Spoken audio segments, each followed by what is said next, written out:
Hi, Manjiri. Welcome to our podcast, Decoding Destiny. You're the first woman car designer of MIT Pune. You have worked with some very famous cars of Nissan, Tata Motors, and Volkswagen. Please take us through your career journey. What did you want to do when you were a school student, and how did this transition to transportation designer eventually happen in your life? Hello, thank you so much for Thank having you me, so much. first of all, and thank you for giving me this opportunity to speak about myself. So, as a young student growing up in Nasik, designing or let alone car designing was a very, very unknown thing for me and my family. And it all started with the love of drawing. I mean, it's something that you will always hear from any designer that you meet in my field or any other field, that we all started with the love of drawing and coloring, and it was the same for me. So growing up, I was not really a very Really, academically uh, great student. I was a very average student in that, but I had a lot of interest and lot of love for drawing and coloring, basically arts, or even languages and subjects related to that. So when I was in school, I had a teacher for, she was my drawing teacher, Deepa ma'am. And she was the first one who told me that, you should probably take up designing. And back then, the only famous field in design was product design. So, being a eighth standard, ninth standard student, you don't take these kind of things very seriously because you feel like, how am I going to break this to my parents that there's something like right. this?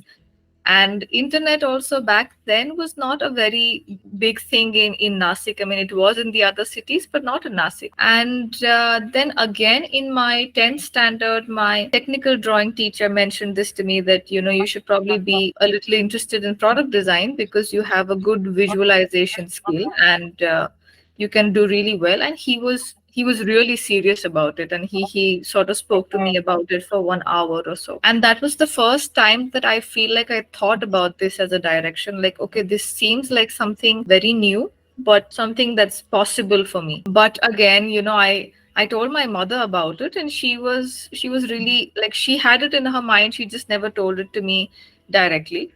And like every other parent, they told me that the best thing to do after 10th is to do science, which is true. I mean, it's true in most cases. So I took up science, and again was in the same loop of struggling with it when my mother felt like, now it's high time and now we have to find out something that she is interested in. And my luck, I would say it was really my luck, that my cousin was a graduate from DSK Institute of Design. Back then there was a college called DSK, Wow. and she was a graduate in retail and exhibition design. And we got to know about her. We met her, and I think that was the turning point of my life. I mean, this all of this happened in November 2013, and my board exams for 12th standard was in March 2014, and I joined my classes that time in December. And it was so crazy. I still can't believe it that it happened.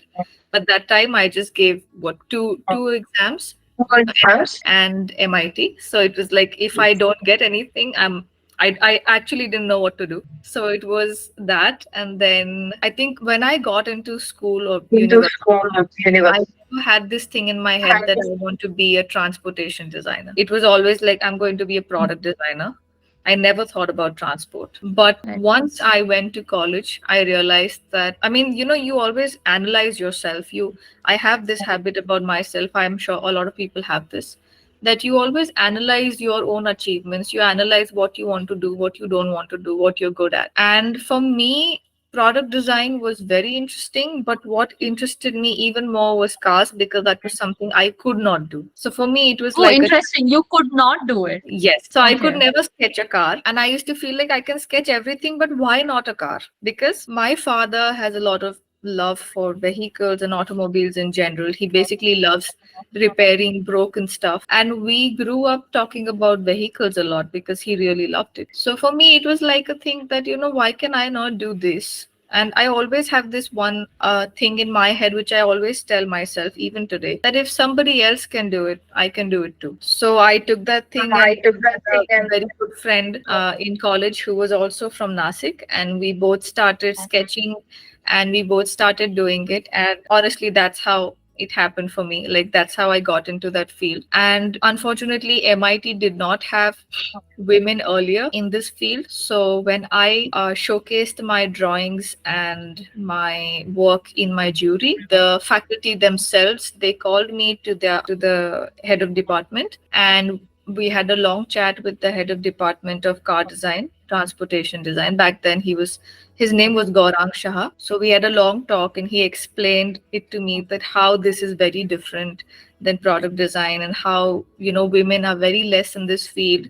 So there may be times when it gets very hard for you, and you have to really work hard because it's a highly competitive field. And I think somewhere back then I didn't realize that there was so much wisdom in his talks. But today when Hmm. I think about it, I feel like he was really, really right, because this is a field of extreme competitiveness, Hmm. extreme skills. And I think the way that imagination, design, and engineering merges is super interesting. So that's how I Hmm. think transportation happened for me. And once I became like a student of transportation design, I realized that my interest is again somewhere else in car design. So then I chose color and trim, and that's how I sort of started building a portfolio for that. But of course, it was not very great. But when I got my first break with Nissan Design in Chennai, I expressed my will to do car design and color design, and I was very lucky again that they agreed, and they saw that thing in me, and they helped me through that process. And I guess then that after that is all there. Product design, yes, it has its own challenges, it has its own difficulties. But when I figured car design out, I did not feel like I needed to take those, because I could see myself having a future in this. Even though, there is a shortage of jobs, there is a situation where many people don't get jobs. But I think that practicality and that self analysis is very important. The demand for the car designer job is not as much as the number of students that are perhaps graduating each year. Could you throw some light on it? So, what I meant exactly is that if you see the bigger companies today, mostly as a designer, you want to work with the bigger brands, like you want to work with Hyundai, you want to work with Tata, Maruti, or something like that. But unfortunately, there are very few brands that we have in India. We have, for four wheelers, we have Hyundai, Tata, Maruti, Ashok Leland. Like if I'm missing something out, of course, them. But Hmm. they always have one or two job openings only. Okay. So the colleges that we have again in India today are around five or six colleges which teach car design. But Hmm. the expectancy of a candidate when they are hired is very different than what is taught in Hmm. the colleges. So I think there is a sort of gap in between what the companies want and what the colleges teach. Hence that imbalance is there. And also, I mean, it's practical that there are so many, like there are 100 students and four jobs, so only four of them are going to Right. get it. And unfortunately the situation is similar outside India also, because outside India, I mean, Germany and Italy, they have been the birthplace of car design and automobile sector. But Hmm. unfortunately, even they have very few companies who are, big enough or something that you are aspiring for. And again, talking about startups, like nowadays, I've seen there are a lot of startups. So they Correct. do have places, but again, there are not many that are hiring all the time. It's all again upon your luck, upon your Hmm. skills, and mostly skills than your luck. Because if you have skills, the company will wait for you. There have been Right. situations where the company waits for you to come and join them. Thank you so much for highlighting this in all honesty. It's pretty ironical that the podcast is about car design, and you were very honest enough to mention the true reality of the job market, right? Because our target audience is 8, 9, 10 standard students, I want to understand how will things look 10 years down the line? Like, how do you predict this to be? You also highlighted a very important point in between when you said that a lot of startups are also venturing into automobile, right? Maybe 20, 25 years ago, we only had very established Yeah. brands getting into automobile as a whole, right? But gone are those days. Now you might have someone with no automobile background as a founder of an electric Yes. vehicle, right? And then Yes. and I think this is only going to grow. with time, given the government policies and the awareness, so on and so forth. So 10 years down the line, do you think students would still face the similar job demand issues? What is your take on this? I think it depends on what they're challenging or what they're looking at. I mean, if they're looking at getting into, let's say, for example, Tata Motors or Hyundai or something like that, if they're looking into a bigger brand that they want to work with, then I feel like it's going to still be the same because they are the brands are very few. But if you are looking into a situation like a startup situation, then you're going to have ample jobs because with, as you said, I mean, the government policies and how India is moving ahead, I feel like we have created a very habitable and a very good environment for startups to come up and do newer things. So I think in terms of that, we are going to have a lot of opportunity. Right, makes sense.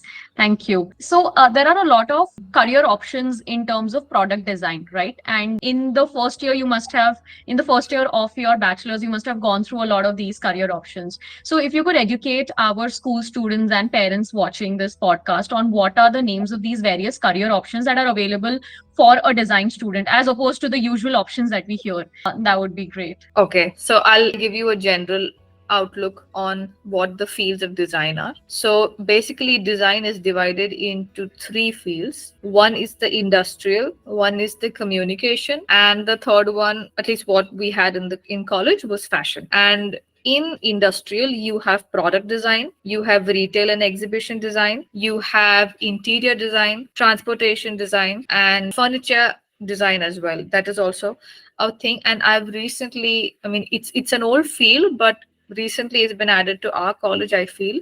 Toy and game design is also, I think, in industrial, but So these when kind you of say charts. toy and when you say Yeah, toy and game design, do you mean like games that we see, like board yeah, games, etc., not like yeah, um, board games not the or online games? those as well, those can also be a part of it. So Oh, those are also part of this. yeah. Okay. And in communication, you have graphic design, UI, UX, and so on and so forth. And you can find these charts anywhere on Google. It's very easy to find. So when I talk about, so this is one good thing that I really feel about design is that you don't need a specific degree to get into this. Like a graphic designer can be a color and trim designer.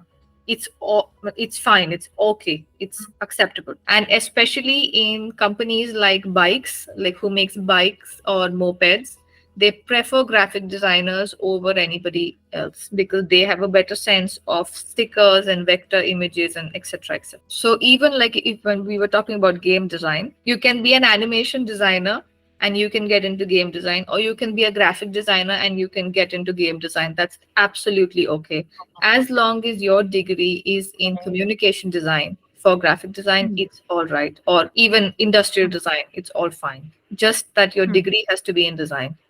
And there is a lot of fluidity in this field, like even if you do product design. So my advice to people who are always a bit confused about what I should do is you take product design and you explore everything on the side, because when you do product, you are automatically handling and you have a bit of everything on your plate. So Hmm. that gives you a leverage over somebody who's just doing UX design or something, because then they may not be able to come into industrial design, but you can go into UX design very easily. So that is, I think, the safest option when you are a bit confused.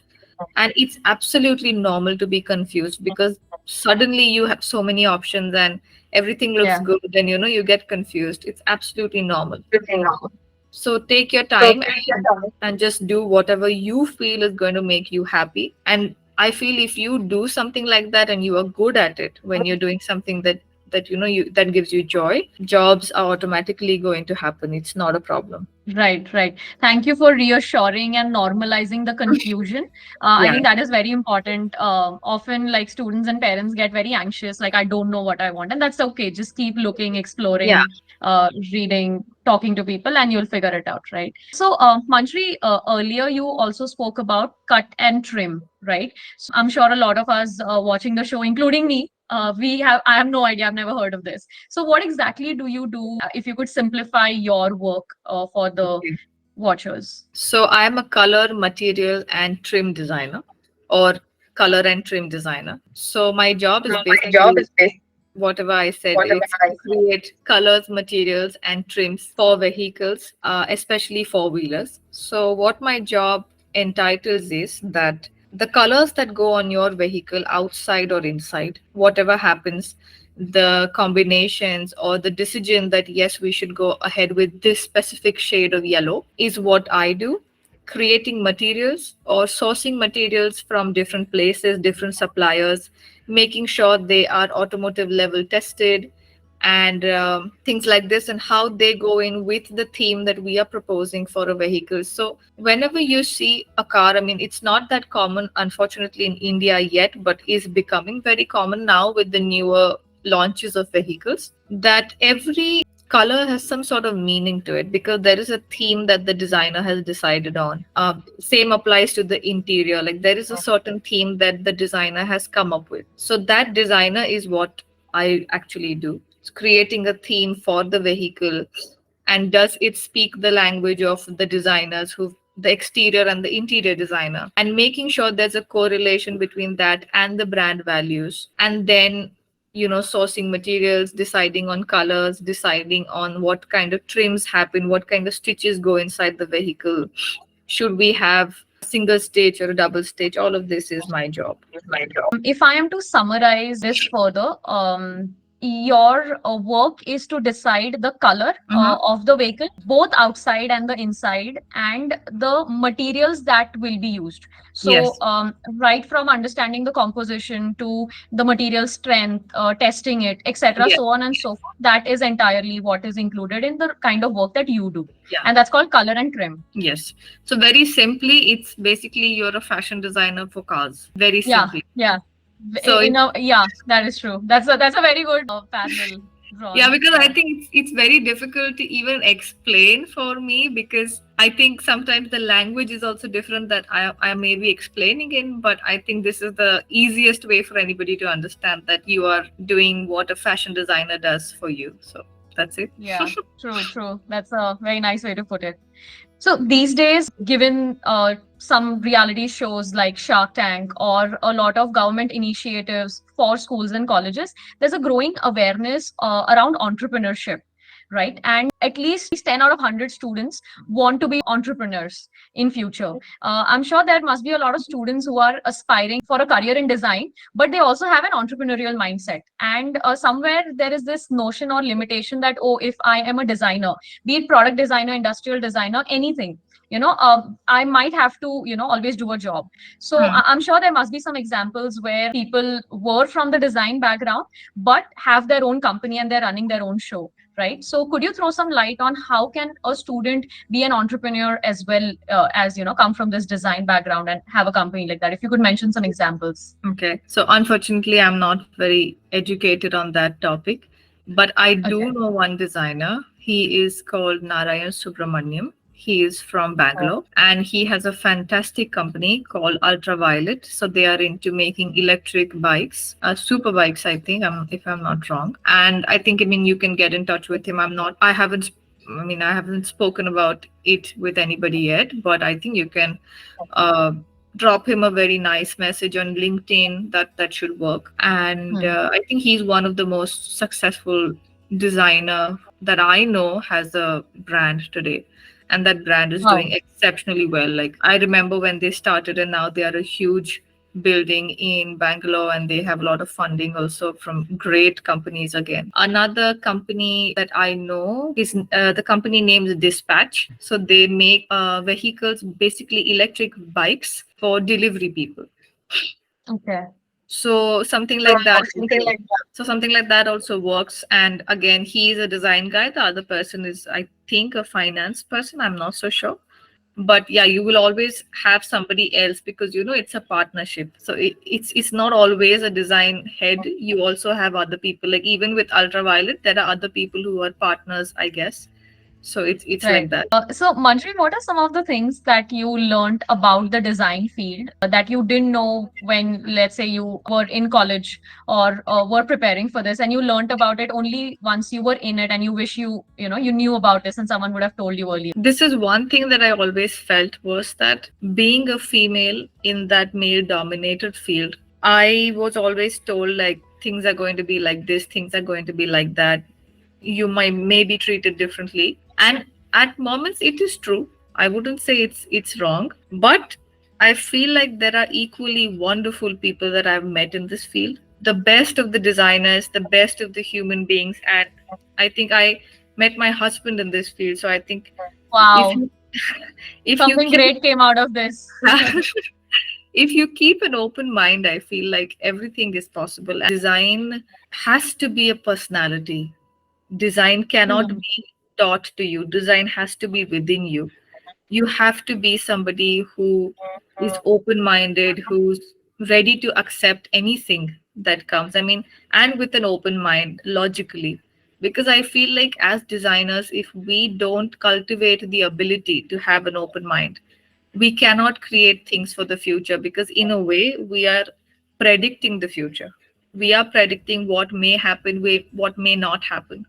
And if you don't have an open mind, you cannot do that, because your mind is Hmm. not going to be so free that it can imagine. That Right. imagination is very important. Right.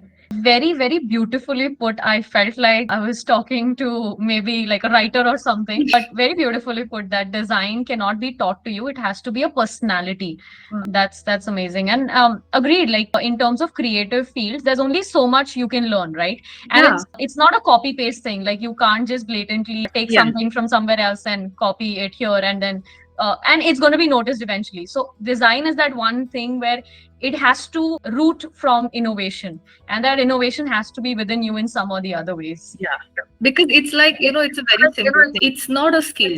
It's probably a quality that you have, and you go to a design school and you cultivate that quality, you hone your craft. Any final words of wisdom, Manjari? You've already showered us with a lot of words of wisdom, but anything you would like to say in conclusion? If you are sure about it, if you are truly, truly in love with it, only then you should do it, because your job is something you're going to be doing for 9 hours of your life. And if you're a Yeah, doctor, even more. So you are spending more time with your job than you're spending with your husband, your family, or anything else. Not even with yeah, yourself, you're spending that much time. And you can't be unhappy in that much life of yours. You can't be unhappy three-fourth of your life.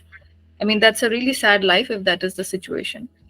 So I always feel like it's very important to be honest and to be brave enough to face your reality, because that is something I feel we all struggle with. And yeah. it does take a while to, warm up to that situation that, okay, this is my reality. I accept it and I'm going to move on. And there is nothing wrong in doing something easy, or there's nothing wrong in doing something difficult. As long as you're happy, that's all that matters. I just hope that everybody who watches this finds the answers to their questions, their doubts. And I feel like I really, really hope that everybody does find a job for themselves that makes them really happy. And by job, I don't mean that you have to be in a corporate. Anything that you do, I hope that you make, Right. Any work.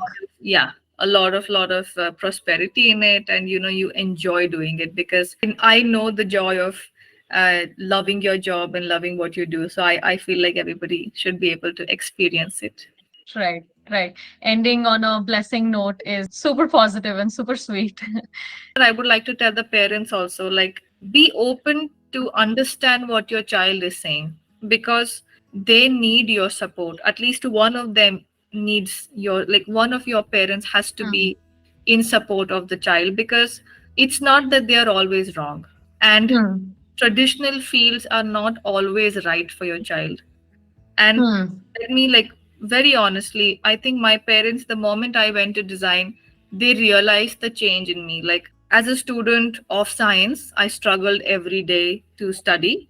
But when I was in design, there was not a single day when they've come and told me, like, Manjiri, you need to work. But they had to do Wow. it before. So when you do something that you like, you are going to do it automatically. Your parents are not going to, they're not going to bother you, because you are doing it for yourself and they will see it.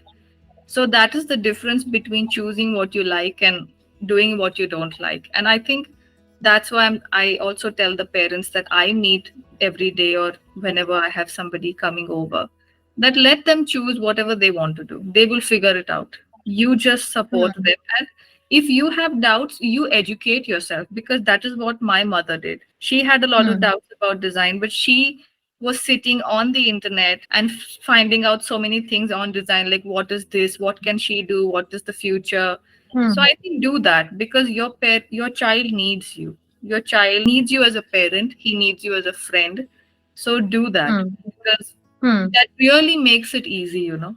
To reattempt and summarize your career path, I'd say that you didn't have to struggle with the conventional Hmm. options, because Hmm. very early on in your life, some teachers had introduced the design field, and luckily you had someone in the family who had graduated in the design field. So it all came together, and with some effort, you could also convince your parents. Predominantly, one of the parent was convinced, that the other one got convinced eventually. Yeah. So, and you got into a good college for design, where you figured out, you entered that college thinking that you're going to be a product designer, but you ended up in a transportation department, which was very different from what you had thought, and went on to pursue a career in that. Like, you always kept your options open, and you were very honest with yourself of what you like, what you don't like, why do you want to do what you want to do, right? Because it's not like you had set a goal and you only pursued that. Often it happens, right? When we set something when we Yeah. are in younger in school or something, we don't actually end up working on that. We end up doing something entirely different.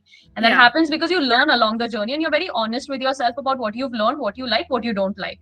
So that is the takeaway I'm going to take from your career journey. Thank you very, very much for sharing your journey with us, and thank you for your time. Thank you so much for having me, and all the best to everybody who's going to be watching this. Thank you. Thank you, Manjari.